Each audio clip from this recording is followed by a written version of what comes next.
औज़ुबिल्लाहिमिनश्शैतानिर्रजीम बिस्मिल्लाहिर्रहमानिर्रहीम अस्सलामु अलैकुम वरहमतुल्लाहि वबरकातुहू। मेरे भाइयों बहनों, आज की इस फुर्सत के अंदर हम उन बीमारियों का ज़िक्र करेंगे जो जादू और जिन्नात की वजह से लगती हैं, और ये क्यों लगती हैं, वजह क्या बनती है, ये भी इंशाल्लाह आपके गोश गुजार करेंगे। और अक्सर बहन भाई ये कहते हैं कि जादू और जिन्नात की एग्जिस्टेंस को मानते ही नहीं है। बेसिकली जो मुसलमान लोग इस बात को नहीं मानते, वो नाउज़ुबिल्लाह कुरान मजीद की आयत का इनकार करते हैं, हदीस का इनकार करते हैं। कुरान में वाज़े लफ्ज़ों में जिन्नात का भी जिक्र आया, जिन्नात का इंसानों को नुकसान पहुंचाने का भी जिक्र आया। बेशुमार दफ़ा अल्लाह ताला ने इस बात को कहा कि ये शयातीन ये तुम्हारे खुले दुश्मन हैं, शैतान तुम्हारा खुला दुश्मन है। इब्लीस के बारे में भी जिक्र है। सारी इन चीज़ों के बारे में बड़ी डिटेल के अंदर आयात हैं जिनसे पता चलता है इनकी एग्जिस्टेंस का, और ये इंसानों को बीमारी देते हैं। इसका भी पता चलता है, सैयदना अय्यूब अलैहिस्सलाम का वाक़या मिलता है। इसी तरह सूरह बकरा के अंदर है कि शैतान तुम्हें मस्त करके दीवाना बना देता है, बावला बना देता है। इसी तरह और अहादीस से पता चलता है, जो हज़रत खारजा बिन सल्त रज़ी अल्लाह तआला अन्हु के चचा थे, जिन्होंने सूरह फातिहा से इलाज किया था, एक बंदे को जंजीरों से बांधा हुआ था, उसके ऊपर कोई जिन मुसल्लत था।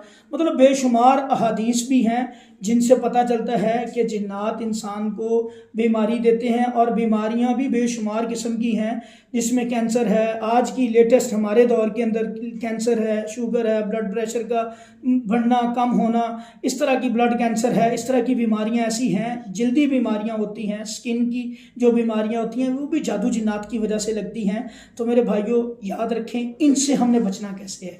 एक तो इंशाल्लाह इनके बचने का तरीका मैं बतलाता हूँ आपको, और ये वजह क्या बनती है, कैसे ये हमें नुकसान पहुँचाता है। देखें, अक्सर आप देखते हैं कि हम लोग, हमारी मेजॉरिटी ऑफ द जो लोग हैं वो नमाज की पाबंदी नहीं करते। मस्जिदों के हालात देख लें आप, मस्जिदों के अंदर बड़ी ही मुश्किल से एक सफ़ मुकम्मल होती है सुबह के वक्त, और इतनी हज़ारों की आबादियाँ होती हैं। एक देहात के अंदर 10-12 हज़ार की आबादी होती है, लेकिन 4 से 5 लोग फजर की नमाज के अंदर मौजूद होते हैं। अब जो लोग, याद रखें, एक सिंपल सा फार्मूला आपके सामने रखता हूँ। शैतान ने वर्किंग करनी है मुसलमानों के ऊपर, जो गैर मुस्लिम है उनके ऊपर उसको काम करने की कोई ज़रूरत नहीं, वो तो पहले ही उसकी डगर पे चल रहे हैं। दुश्मन बेसिकली हर इंसान का है शैतान, दुश्मनी इसकी इंसान के साथ है, चाहे वो मुसलमान है या गैर मुस्लिम है। हर इंसान को ये चाहता है कि जहन्नुम में लेके जाए, और जो गैर मुस्लिम है उनके ऊपर इसका काम हो चुका हुआ है, उनके ऊपर इसको इतनी एफर्ट नहीं करनी पड़ती। अब जो मुसलमान लोग हैं इनके ऊपर ये एफर्ट करता है अपनी, और शायद हम लोग इतने सिंसियर हो के अपनी इबादत नहीं करते जितना सिंसियर हो के एक शैतान अपना काम कर रहा है उस बंदे को सीधे रास्ते से हटाने के लिए। तो मेरे भाइयों बहनों याद रखें, हमने सबसे पहला काम, हमने 5 वक्त की नमाज पढ़नी है। हमारे घर के अगर 5 दरवाजे हैं ना, हम एक दरवाज़ा खुला छोड़ दें और 4 दरवाजे बंद कर दें, और हम कहें यार ये हमारे लिए इनफ है, हमारी सिक्योरिटी के लिए, तो मेरे भाइयों याद रखो, चोर जो है ना वो देखेगा कौन सा दरवाज़ा खुला है, कहाँ से मुझे अंदर दाखिल होने का रास्ता मिल रहा है, वो उस रास्ते को चुन के अंदर आएगा, अपना काम करके चला जाएगा। इसी तरह अक्सर बहन भाई ये कहते हैं हमने 3 नमाज़ें पढ़ी, हमने 4 पढ़ी, लो जी हमारे लिए काफ़ी हो गया, हम तो नमाज पढ़ते हैं, अपने आप को नमाजी कंसिडर करते हैं। हालांकि आप उठा के देख लें, कुरान मजीद में अल्लाह ताला कहते हैं जो नमाज़ों में गफलत बरतते हैं उनका ठिकाना भी जहन्नुम है। और यहाँ पे हदीस कुदसी आपके गोश गुजार करता है, जो सिर्फ एक नमाज छोड़ते हैं, जो सिर्फ एक नमाज छोड़ते हैं, अल्लाह ताला फरमा रहे हैं कि इन लोगों का मेरी से जिम्मेदारी से ये बाहर हैं, मैं इनका रिस्पॉन्सिबल नहीं हूँ जो जानबूझ के सिर्फ एक नमाज छोड़ता है बंदा। तो मेरे भाइयों सबसे पहले हमने 5 नमाजें पढ़नी है। इससे भी पहला काम जो है वो है तौहीद। अपने आप को तौहीद के ऊपर लेके आए, तौहीद परस्त होंगे तो शैतान नाकाम हो जाएगा। फिर उसके बाद अगला काम है 5 वक्त की नमाज। मर्द हज़रात मस्जिद में नमाज पढ़ेंगे, औरतें घर में पढ़ें। हज़रत अबू कहाफ़ा रज़ी अल्लाह तआला अन्हु एक बूढ़े सहाबी हैं, ज़ईफ़ है, 6 उज़र थे उनके पास, याद रखें 6 उज़र थे उनके पास घर में नमाज पढ़ने के लिए, और आगे 6 के 6 उज़र नबी सल्लल्लाहु अलैहि वसल्लम को बयान करते हैं। नाबीना भी थे, ज़ईफ़ भी थे, पथरीला रास्ता भी था, घर से दूर भी थे, रास्ते में जानवर भी थे, जंगली जानवर भी थे जो काटने का डर होता था, जिनका खारदार झाड़ियाँ भी थीं। ये उज़र अल्लाह के नबी को पेश करते हैं, और अल्लाह के नबी उनको इजाज़त नहीं देते कि तुम घर में नमाज पढ़ो, उनको भी अल्लाह के नबी यही कहते हैं मस्जिद में आके नमाज पढ़नी है। तो मेरे भाइयों, एक बूढ़े ज़ईफ़ नाबीना सहाबी की नमाज अगर घर में नहीं होती तो हमें जो अल्लाह ताला ने इतनी नेमतें दी हैं, इतना अल्लाह ताला ने सेहत अल्हम्दुलिल्लाह दी है, तो हमारी नमाज कैसे घर में होगी। सबसे पहला काम, अल्लाह के घरों को आबाद करो, अल्लाह तुम्हारे घरों को आबाद करेंगे इंशाअल्लाह।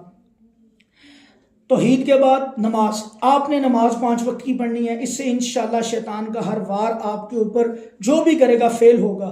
अब देखिए, हज़रत अयूब अलैहिस्सलाम के ऊपर जिन ने मस करने से बीमारी दी और अल्लाह से उन्होंने दुआ की, अल्लाह ने उनको शिफा दी। इसी तरह सैयदा आयशा रज़ी अल्लाह तआला अन्हा के ऊपर जादू किया गया, वो भी बीमारी का जादू था। और इसी तरह बेशुमार मिसालें हमारे आज के मुआशरे के अंदर है, जो बहन भाई मेडिसिन खाते हैं ठीक नहीं होते, बताते हैं फ़ोन करके कि रुमान भाई मेडिसिन खा रहे हैं ठीक नहीं हो रहे, क्या वजह, मेडिसिन असर ही नहीं करती, नींद नहीं आती।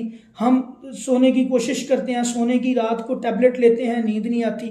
मेरे भाइयों बहनों, याद रखें, ये सारी शैतान को हमने ऐसे दरवाज़े खोले हुए हैं जिनकी वजह से शैतान हमारे ऊपर हमला आवर होता है, हमारे जिस्म में दाखिल होता है, खून में दाखिल हो के हमें बीमारियां देता है। अब इसका दाखला अगर रोकना है तो हमें क्या करना चाहिए। सबसे पहला काम मैं आपको बता चुका हूँ, तौहीद, फिर नमाज, और उसके बाद अज़कार सुबह शाम के, रात के, और उसके बाद चंद वो एहतियातें जो नबी करीम सल्लल्लाहु अलैहि वसल्लम ने हमें बतलाई। खाना खाना है तो हाथ धोएं पहले, खाना खाने से पहले बिस्मिल्लाह पढ़ के खाना खाएं।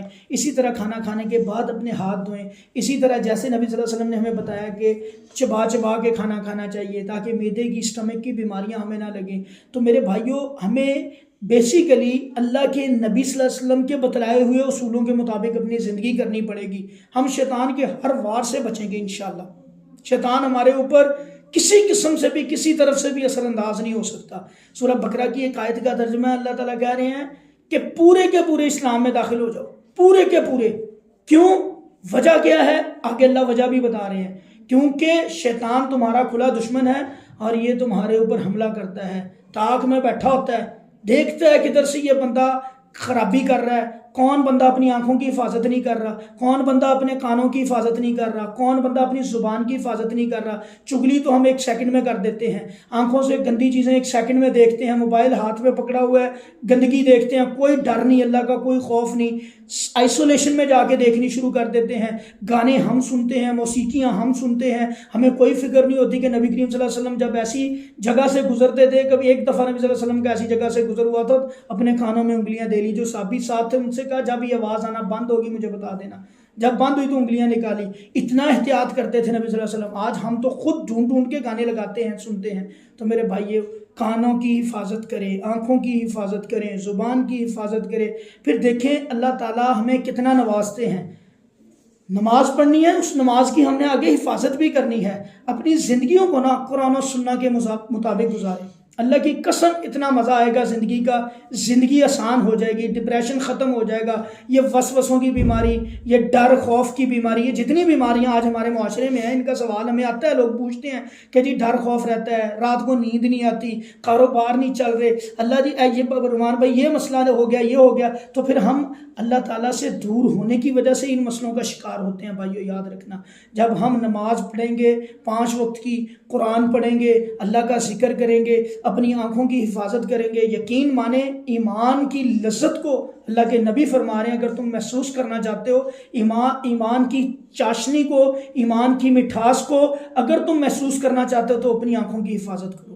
जब हम अपनी आंखों की हिफाजत करते हैं, जितना मर्जी गंदा इन्वायरमेंट आपके इर्द गिर्द, आप अपनी आंखों की हिफाजत करें। आपसे आपके बारे में सवाल होना है, और जो भी कर रहा है XYZ उसको करने दो, आपको आपके बारे में सवाल होगा। तो मेरे भाइयों, आप तो सही काम करें ना, इंशाल्लाह। फिर देखें, रिज़्क़ भी अल्लाह देगा, इज़्ज़त वाला, बरकत वाला, अल्लाह आपको भी इज़्ज़त देंगे इंशाल्लाह। बीमारियां भी आपसे दूर होंगी, शैतान भी आपसे दूर होगा। तो मेरे भाइयों, आपने अपने आप को पूरे का पूरा इस्लाम में दाखिल करना है। जो चीज़ आपके इल्म में आ जाती है उसके ऊपर अमल करें।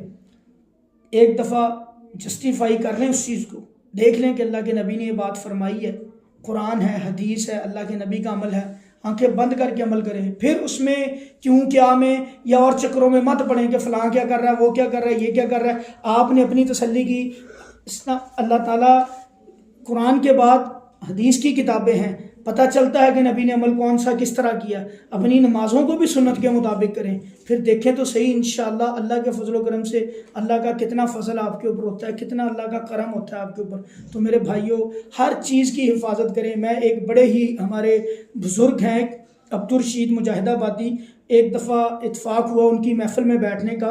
अल्लाह के वली हैं वो बंदे और मुस्तजाब दुआ है, अल्लाह उनकी ज़िंदगी करे, अल्लाह उनको सेहत दे, अल्लाह ने बड़े इल्म से उनको नवाजा है।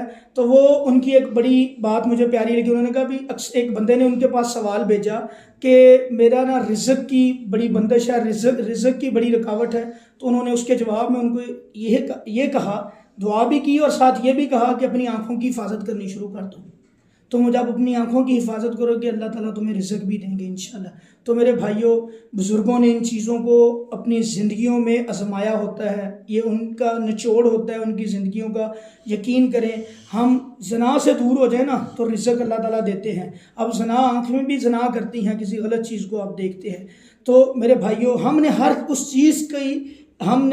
उस चीज़ का रद्द करना है जो अल्लाह ताला के नबी ने फरमा दी। उसके अंदर फिर हमने क्या क्यों नहीं करना, फ्लेक्सिबिलिटी नहीं होनी चाहिए, बस आंखें बंद करके फिर उसके ऊपर अमल करें जो अल्लाह के नबी ने फरमा दिया।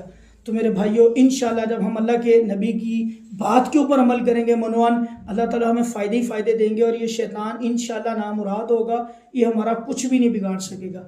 अल्लाह हम सबको अमल की तौफीक अता फरमाए। और इस वीडियो को आपने लाइक भी करना, आगे शेयर भी करना है, चैनल को भी सब्सक्राइब करें और इस वीडियो को ज़्यादा से ज़्यादा शेयर करें ताकि ये मालूमात ज़्यादा से ज़्यादा लोगों तक पहुँचे। अस्सलामु अलैकुम व रहमतुल्लाह।